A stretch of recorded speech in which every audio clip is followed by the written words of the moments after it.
Sri Ramakrishna വചനാമൃതം volume 1 രണ്ടാം ഭാഗത്തിൻ്റെ മനനം ചെയ്യലാണ് ഇന്ന്. ശ്രീരാമകൃഷ്ണ വചനാമൃതം പാരായണം ചെയ്യുന്നതിനും മനനം ചെയ്യുന്നതിനുമായി കഴിഞ്ഞ ജനുവരി 1 കൽപ്പതരു ദിനത്തിൽ ആരംഭിച്ച വാട്സാപ്പ് സത്സംഗം ഇപ്പോൾ തുടർച്ചയായി 140 ദിവസത്തോളം പിന്നിട്ട് കഴിഞ്ഞു. വചനാമൃതം 1-ാം പുസ്തകം 13-ാം ഭാഗം ഇപ്പോൾ വായന തുടരുകയാണ്.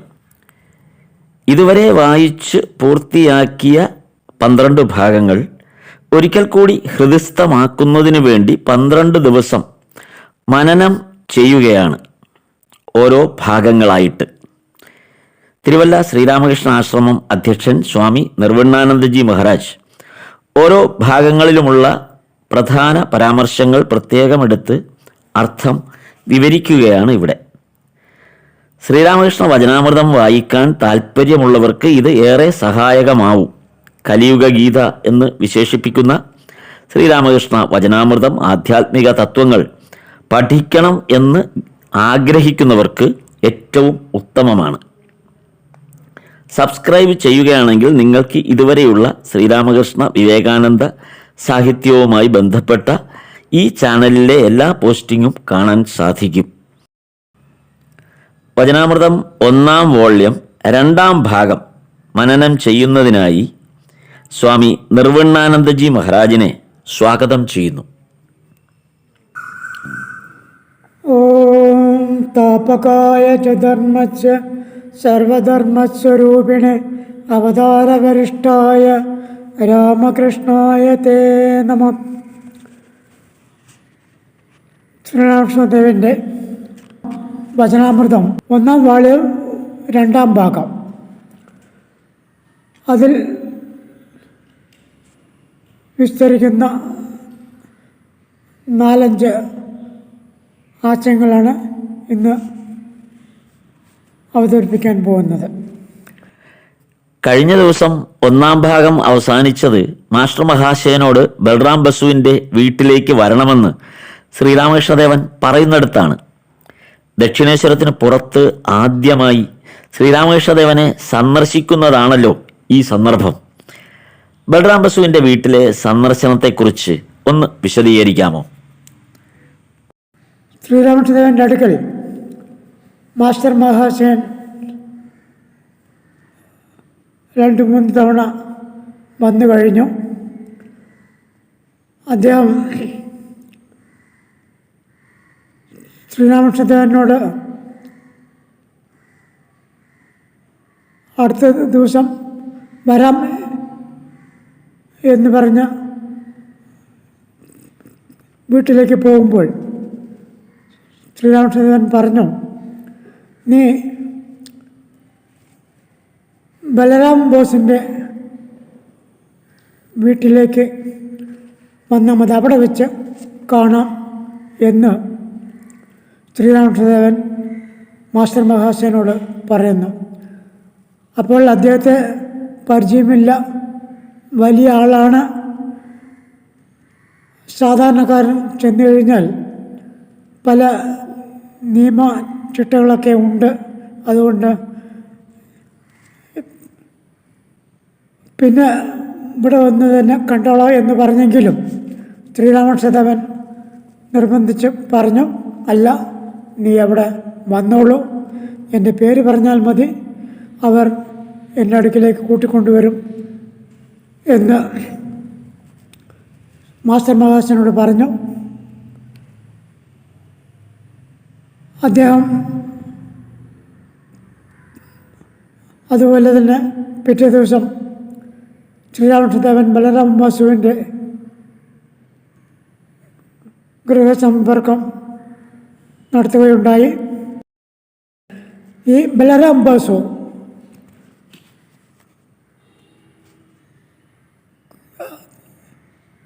ഒറീസക്കാരനാണെങ്കിലും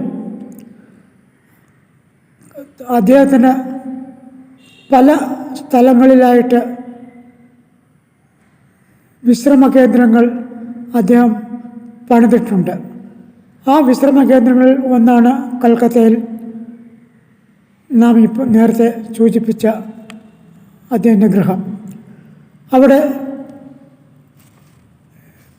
ശ്രീരാമകൃഷ്ണദേവനെ ഇടയ്ക്കിടയ്ക്ക് ക്ഷണിക്കും, സത്സംഗങ്ങൾ നടത്താറുണ്ട്. അതിൽ ശ്രീരാമകൃഷ്ണദേവൻ്റെ സന്യാസ ശിഷ്യന്മാരായിട്ടുള്ള പലരും അവിടെ വന്ന് പ്രസാദം കഴിക്കാറുണ്ട്. മാത്രമല്ല, അദ്ദേഹം ശ്രീരാമകൃഷ്ണൻ്റെ ശിഷ്യന്മാരെ പ്രത്യേകം ക്ഷണിച്ച് അവർക്ക് ഭക്ഷണവും കൊടുക്കാറുണ്ട്. കാരണം ആധ്യാത്മിക ജീവിതം നയിക്കുന്ന സന്യാസ ശിഷ്യന്മാരെ ആദരിച്ചു കഴിഞ്ഞാൽ അവർക്ക് ഈ ചെയ്യുന്ന ആൾക്ക്, ആദരിക്കുന്നവർക്ക് അതിൻ്റേതായിട്ടുള്ള നല്ല ഗുണങ്ങൾ വന്നു ചേരും, ആധ്യാത്മികമായാലും ഭൗതികമായാലും ഒക്കെ. അവിടെ വെച്ച് ഒരിക്കൽ ശ്രീരാമകൃഷ്ണൻ്റെ മാനസപുത്രനായ ബ്രഹ്മാനന്ദ സ്വാമികൾക്ക്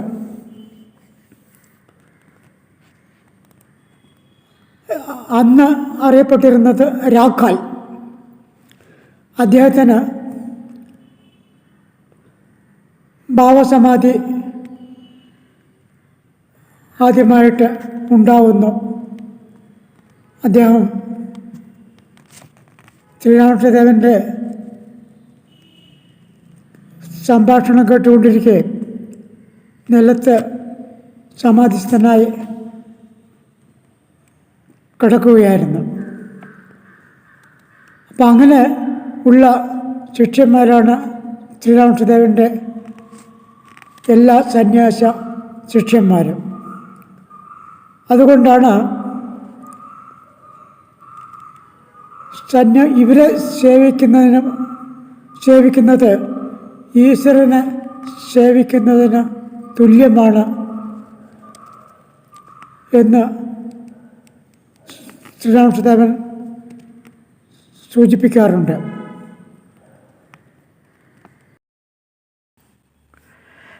വചനാമൃത രചനാകാലം ആരംഭിക്കുമ്പോൾ ഹൃദയൻ ദക്ഷിണേശ്വരത്ത് നിന്ന് പോയി കഴിഞ്ഞിരുന്നു എന്ന സൂചന രണ്ടാം ഭാഗത്തിൽ കാണാം. ശ്രീരാമകൃഷ്ണദേവൻ സ്വന്തം മുറിയിൽ പായിട്ട് അതിൽ വിശ്രമിക്കുകയായിരുന്നു. ഇപ്പോഴും അദ്ദേഹത്തിൻ്റെ ശുശ്രൂഷയ്ക്ക് അടുത്താരുമില്ല. ഹൃദയൻ പോയതിൽ പിന്നെ ശ്രീരാമകൃഷ്ണദേവന് കഷ്ടപ്പാടായി എന്നാണ് രേഖപ്പെടുത്തിയിരിക്കുന്നത്. ഈ സന്ദർഭത്തെക്കുറിച്ചൊന്ന് പറയാമോ? ശ്രീരാമകൃഷ്ണദേവൻ്റെ ആദ്യ കാലഘട്ടങ്ങളിൽ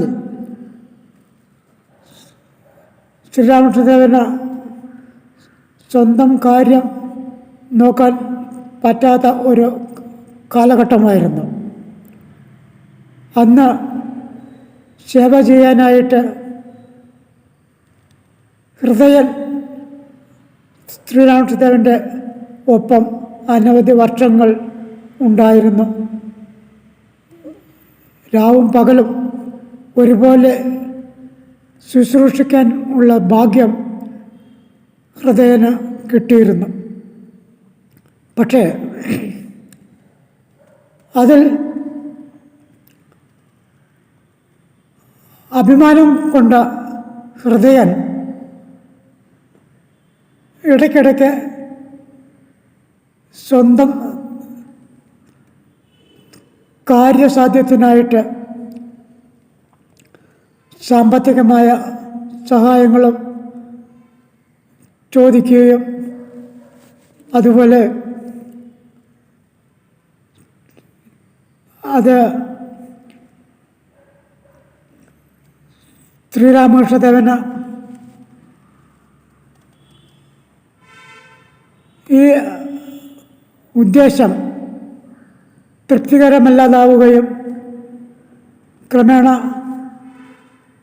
ഹൃദയന് ശ്രീരാമകൃഷ്ണദേവനോട് ചെറിയ അഭിപ്രായ വ്യത്യാസം ഉണ്ടാവുകയും തീരെ നിവൃത്തിയില്ലാതെ പലപ്പോഴും ശ്രീരാമകൃഷ്ണദേവൻ സഹിക്കവയ്യാതെ ശ്രീരാമകൃഷ്ണ ഹൃദയനെ വിട്ട് അകന്ന് പോകാനും തീരുമാനിച്ചിട്ടുണ്ട്.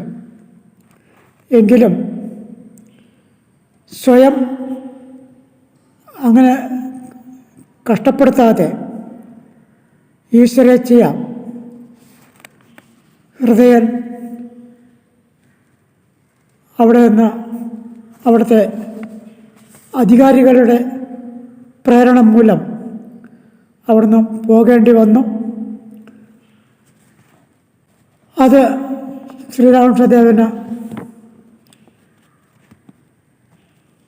കുറച്ച് ആശ്വാസമായെങ്കിലും പിന്നീടുള്ള കാലങ്ങളിൽ ഹൃദയൻ്റെ കഷ്ടപ്പാടുകൾ കണ്ട് അത് ശ്രീരാമകൃഷ്ണദേവന് വളരെ വിഷമം ഉണ്ടാവുകയും ചെയ്തിട്ടുണ്ട്. എത്രത്തോളം സ്നേഹിച്ച് സേവ ചെയ്തോ അത്രത്തോളം കഷ്ടപ്പാടുകളും ശ്രീരാമകൃഷ്ണദേവൻ അനുഭവിക്കേണ്ടി വന്നു. അദ്ദേഹം പോയതിനു ശേഷം സഹായത്തിനായിട്ട് രാഖാൽ ഉണ്ടായിരുന്നു.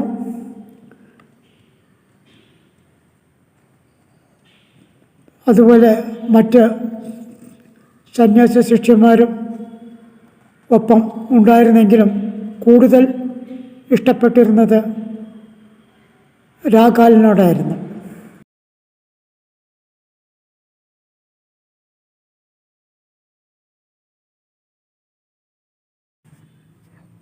ഭക്തന്മാരുമൊത്ത് ഭജനാനന്ദത്തിൽ എന്ന് രണ്ടാം ഭാഗത്ത് കാണാം. അത് മാസ്റ്റർ മഹാശയൻ തൻ്റെ സുഹൃത്തായ കാളികൃഷ്ണനും ഒരുമിച്ച് വന്ന സന്ദർഭമാണ്. ഞാനൊരു മദ്യശാലയിൽ പോകുന്നു എന്ന് പറഞ്ഞാണല്ലോ മാസ്റ്റർ സുഹൃത്തിനെ കൂട്ടിക്കൊണ്ടുവന്നത്. ഇക്കാര്യം ശ്രീരാമകൃഷ്ണദേവനോട് പറയുകയും ചെയ്തു. ഇത് കേട്ട് ഭഗവാൻ ചിരിക്കുകയും ചെയ്തു. മദ്യശാലയിൽ ആളുകൾ പോകുന്നത് ആനന്ദം കിട്ടുമെന്ന് കരുതിയാണല്ലോ. ശ്രീരാമകൃഷ്ണദേവൻ പറഞ്ഞു, ഇവിടുത്തെ സുര അഥവാ മദ്യം പ്രേമമാണ് എന്ന്. ഈ ഭാഗം വളരെ രസകരമായ ഒരു നേരത്തെ നമ്മൾ സൂചിപ്പിച്ചിരുന്നു. ഭഗവാന്റെ നാമ കീർത്തനങ്ങൾ പാടുമ്പോൾ ഉണ്ടാകുന്ന ആ ആനന്ദം അതുതന്നെയാണ് മനുഷ്യൻ്റെ ജീവിത ലക്ഷ്യം. അത് സാധാരണക്കാർക്ക് കാണിച്ചു കൊടുക്കാനായി അവതരിച്ച ഭഗവാൻ ദക്ഷിണേശ്വരത്തും ഗൃഹസ്ഥന്മാരുടെ വീടുകളിലുമൊക്കെ ചെല്ലുമ്പോൾ കീർത്തനങ്ങൾ പാടുകയും ആനന്ദമത്തനായിട്ട് നൃത്തം വയ്ക്കുകയും ഒക്കെ ചെയ്യാറുണ്ട്. അതിൽ സാധാരണക്കാർക്ക് വളരെ എളുപ്പമായിട്ട് നിഷ്പ്രയാസം ചെയ്യാവുന്ന സംഗതികളാണ് കീർത്തനങ്ങൾ, ഭജന. ഭഗവാന്റെ നാമഗുണകീർത്തനങ്ങൾ പാടി നൃത്തം വയ്ക്കുമ്പോൾ സ്വയം മറന്ന് ഈശ്വര ആവേശത്താൽ ആനന്ദം അനുഭവിക്കും. ഇതിന് ആണ് ഭജനാനന്ദം എന്ന് ശ്രീരാമകൃഷ്ണദേവൻ പറയുന്നത്. ഇത് നടത്തുമ്പോൾ നമ്മുടെ ഉള്ളിലുള്ള പാപപക്ഷികളെല്ലാം പറന്നു പോകും എന്ന് ശ്രീരാമകൃഷ്ണൻ പറയാറുണ്ട്. എങ്ങനെയാണോ മരത്തിൻ്റെ ചുവട്ടിൽ നിന്ന് കൈകൊട്ടിയാൽ ആ വൃക്ഷത്തിലുള്ള പക്ഷികളെല്ലാം പറന്നു പോകുന്നത്, അതുപോലെ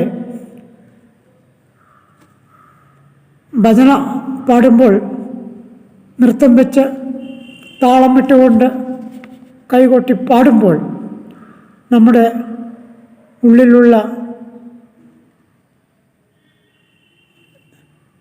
നമ്മുടെ പാപങ്ങളെല്ലാം പുറത്തേക്ക് പോകും.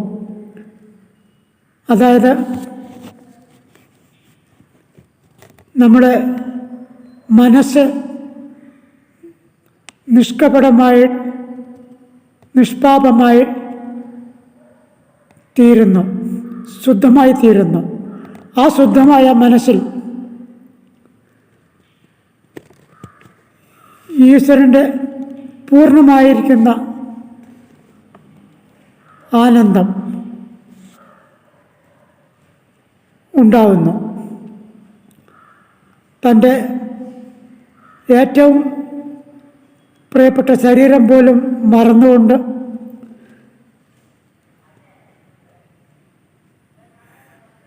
ബ്രഹ്മാനന്ദ അനുഭൂതി ഉണ്ടാകുന്നു. അതായത് നമ്മൾക്ക് ബാഹ്യ ബോധം തീർത്തും ഇല്ലായ്കയല്ല, എങ്കിലും ശരീരബോധം മറന്നുകൊണ്ട് ആത്മാവിൻ്റെ അനുഭൂതി നമ്മൾ അനുഭവിച്ച് നമ്മൾ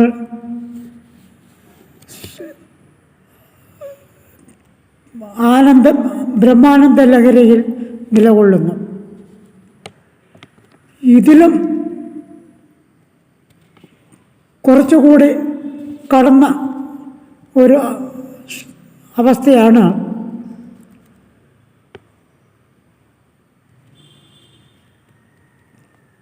പ്രേമാനന്ദം.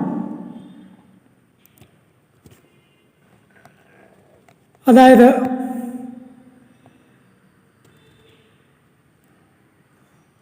ഭാവം, ഭക്തി, പ്രേമം, ഇത് ഈ അവസ്ഥയിലെത്തിക്കഴിഞ്ഞാൽ പിന്നെ എന്താണ്, എവിടെയാണ് സ്ഥലകാലബോധം ഇല്ലാത്ത ഒരു അവസ്ഥയിൽ പൂർണ്ണമായിട്ട് ലയിച്ചു പോകുന്നു. അത് അനുഭവിക്കാൻ വളരെ പ്രയാസമാണെങ്കിലും ചൈതന്യ മഹാപ്രഭുവിനെ പോലെ കുറച്ച് പേർക്ക് മാത്രമേ ഈ പ്രേമ ഭാവത്തിലേക്ക്, പ്രേമാനന്ദത്തിലേക്ക് എത്താൻ സാധിക്കുകയുള്ളൂ. ഇത് തന്നെയാണ്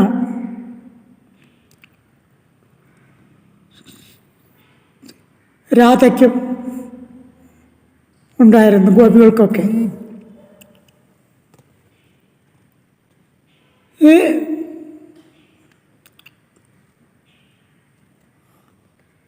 പ്രേമാനന്ദം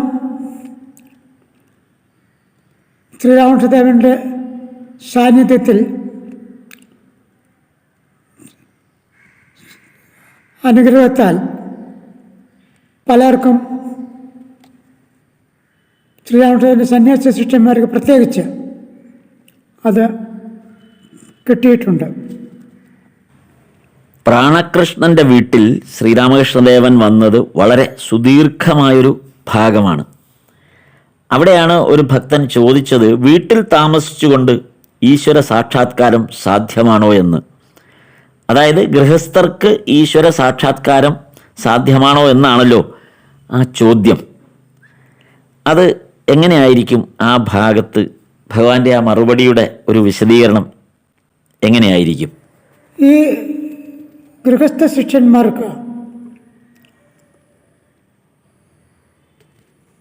ഇതുപോലെയുള്ള ഭജനാനന്ദം അല്ലെങ്കിൽ പ്രേമാനന്ദം ഇതൊക്കെ അനുഭവിക്കാനും ഈശ്വരനെ സാക്ഷാത്കരിക്കാൻ സാധിക്കുമോ എന്നുള്ള സംശയം ഒരിക്കൽ ഉന്നയിക്കുകയുണ്ടായി. അതിന് ശ്രീരാമകൃഷ്ണദേവൻ പറയാറുണ്ട്, നമ്മൾ ക്ഷേത്രങ്ങളിലായാലും വീടുകളിലായാലും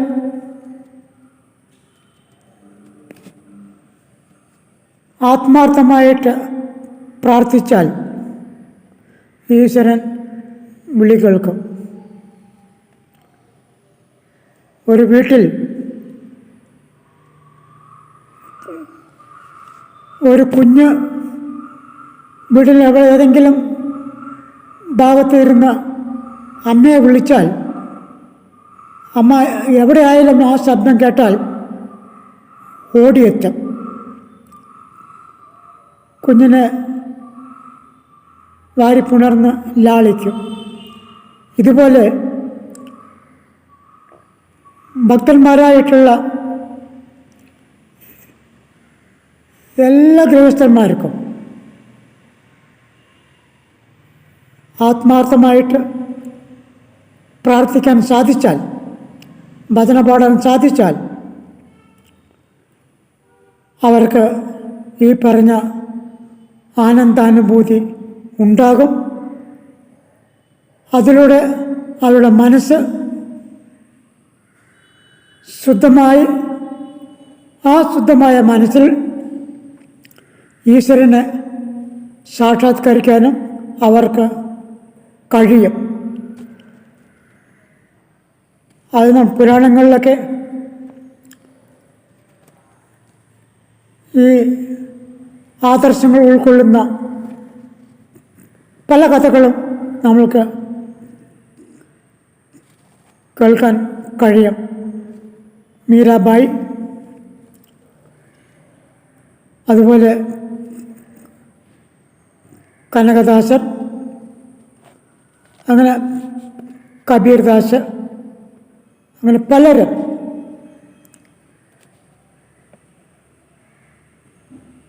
ഇതൊക്കെ നടക്കുമ്പോൾ ഈശ്വരൻ പ്രത്യക്ഷം ആവാറുണ്ട് എന്ന് ബ്രഹ്മാനന്ദ സ്വാമികൾ തന്നെ നേരിട്ട് കണ്ട് അനുഭവം ഉണ്ട്. അത് വേറൊരിടത്ത് വരും. അതായത് രാമനാമ സങ്കീർത്തനം പാടുമ്പോൾ അവിടെ ആഞ്ജനേയ സ്വാമികളുടെ സാന്നിധ്യം ബ്രഹ്മാനന്ദ സ്വാമികൾക്ക് അനുഭവം ഉണ്ടായിട്ടുണ്ട്. അതിൻ്റെ വെളിച്ചത്തിലാണ് ഇന്ന് നാം എല്ലാ രാമകൃഷ്ണാശ്രമങ്ങളിലും ഏകാദശി ദിവസങ്ങളിൽ രാമനാമ സങ്കീർത്തനം ചെയ്യുന്നതും അതോടൊപ്പം ആഞ്ജനേയ സ്വാമികൾക്ക് പ്രത്യേകം ആസനവും നിവേദ്യവും കൊടുക്കുന്നതൊക്കെ. ഇത് ആശ്രമങ്ങളിൽ മാത്രമല്ല, വീടുകളിലും നമ്മൾക്ക് നിത്യം രാവിലെയും വൈകിട്ടും സന്ധ്യാവേളയിൽ നമ്മൾ ഈശ്വര കീർത്തനങ്ങൾ, ഭജനാനന്ദം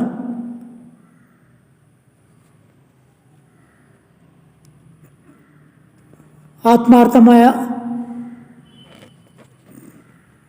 ഭക്തിയോടുകൂടിയിട്ട് പ്രാർത്ഥിച്ചാൽ ഈശ്വരൻ വിളി കേൾക്കുക തന്നെ ചെയ്യും. അതിന് ഒരു സംശയമുണ്ട്. സാമ്പത്തികമോ വിദ്യാഭ്യാസമോ ഒന്നുമല്ല അതിൻ്റെ മാനദണ്ഡം.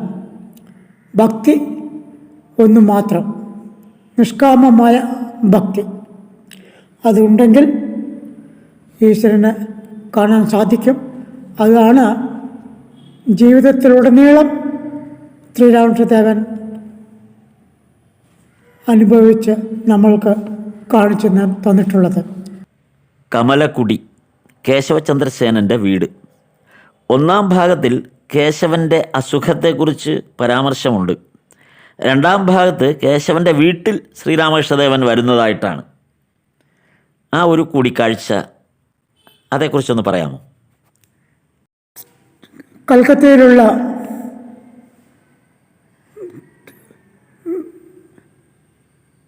ബ്രഹ്മസമാജ ഭക്തനായ കേശവ ചന്ദ്രസേനെ കാണാനായിട്ട് ഒരിക്കൽ ശ്രീരാമകൃഷ്ണദേവൻ ചെല്ലുന്നു. ആ ദിവസം ചന്ദ്രസേനൻ്റെ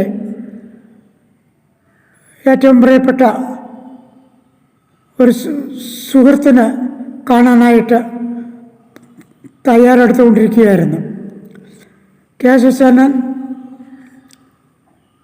ഇറങ്ങാറായപ്പോൾ ആണ് ശ്രീരാമകൃഷ്ണദേവൻ അദ്ദേഹത്തിനെ കാണാൻ വീട്ടിൽ എത്തുന്നത്. അന്ന് അദ്ദേഹത്തിനോട് പറഞ്ഞു,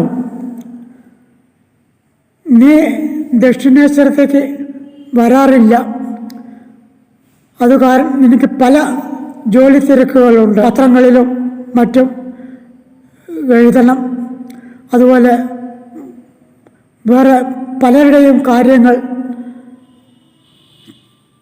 ചെയ്യേണ്ടതുണ്ട്, നിറവേറ്റേണ്ടതായിട്ടുണ്ട്.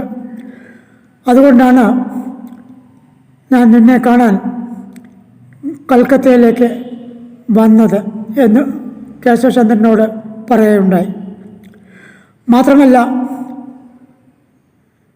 അത് നിനക്ക് അസുഖമാണെന്ന് ഞാൻ കേട്ടു.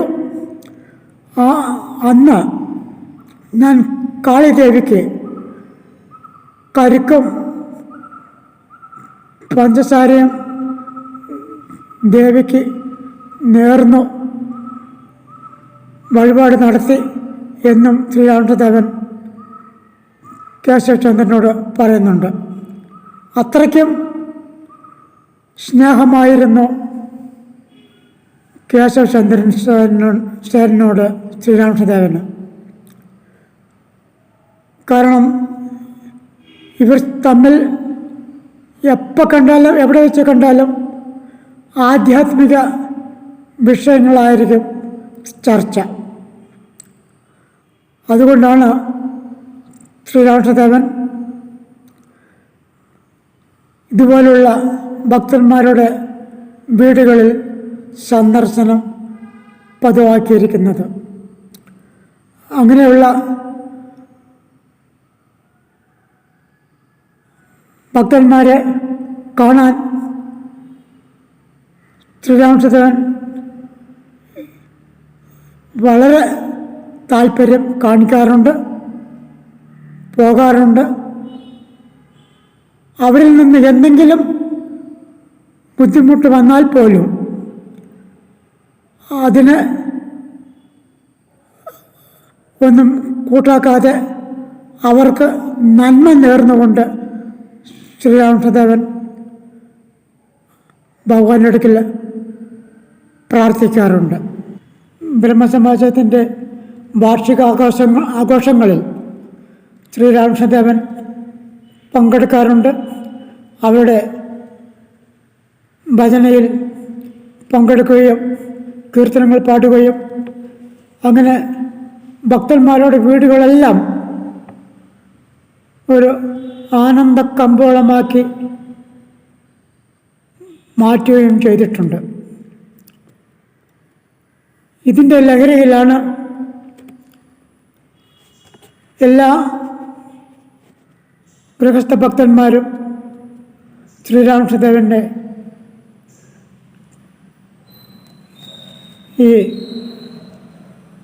ഭജനാനന്ദം അല്ലെങ്കിൽ ബ്രഹ്മാനന്ദം, പ്രേമാനന്ദം ഇതൊക്കെ ആസ്വദിക്കാനായിട്ട് അവരുടെ വാർഷിക ആഘോഷങ്ങളിൽ ശ്രീരാമകൃഷ്ണനെ ക്ഷണിക്കുകയും കീർത്തനങ്ങൾ പാടുകയും ചെയ്യുന്നത്. ഇത് അവനവന് മാത്രമല്ല, സമീപത്ത് ഉള്ള എല്ലാവർക്കും ഇതിൻ്റെ ആനന്ദാനുഭൂതി നുകരാൻ കഴിയും. മാത്രമല്ല, ആ അന്തരീക്ഷം ഭക്തിമയമായിട്ട് മാറുകയും അവിടെ ആനന്ദം തിരതല്ലുകയും ചെയ്യും. അതുകൊണ്ടാണ് ഭക്തന്മാർ അവരുടെ വീടുകളിൽ ശ്രീരാമകൃഷ്ണദേവനെ ക്ഷണിക്കുകയും ശിഷ്യന്മാരെ സത്കരിക്കുകയും അവരുടെ